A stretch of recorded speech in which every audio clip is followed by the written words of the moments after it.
Madam President, Tennesseans like our sports teams, whether it's the Lady Vols or the Memphis Tigers or Bruce Pearl's team from Knoxville.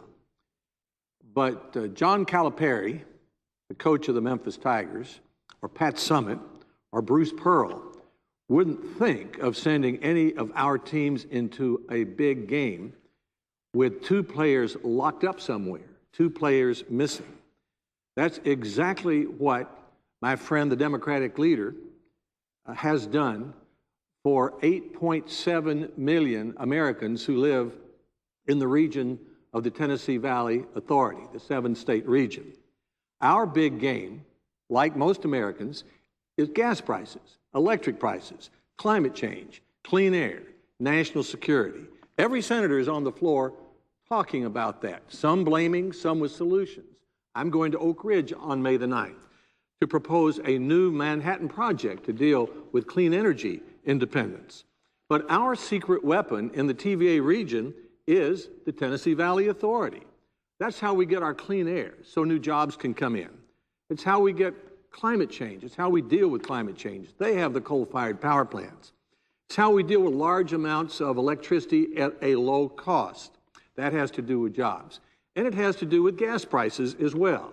Nissan, Toyota, General Motors, all are about to sell us plug-in hybrids that could, by some estimates, reduce the amount of gasoline we use by up to 1/3.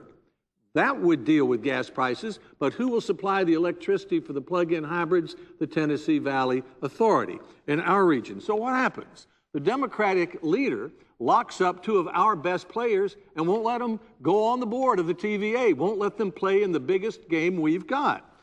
If he did that to two of our Memphis basketball players, or UT Lady Vols, or two of Bruce Pearl's players, there'd be a revolt in Tennessee. And I hope there is a revolt about this. Basically, he says he will not allow them to be confirmed because they're Republicans. That astounds me. It overturns 75 years of federal law and custom. Since 1933, federal laws never made politics one of the considerations for TVA appointments. Most presidents have appointed members of their own party, sometimes political independents, such as Bishop William Graves, one of the two who is being locked up,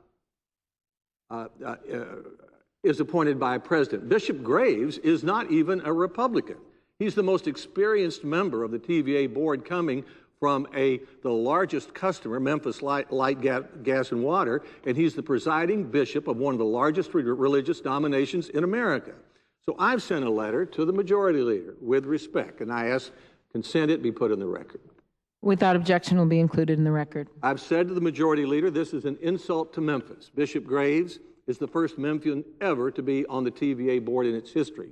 It's an affront to 1.5 million African Americans in our region.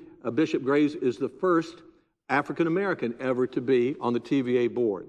So at a time when there are a stream of Democratic senators coming to the floor trying to find somebody to blame for high gas prices, why is the majority leader locking up two of the most valuable players on our team whose job it is to deal with high gas prices, high electric prices, climate change, clean air, and national security?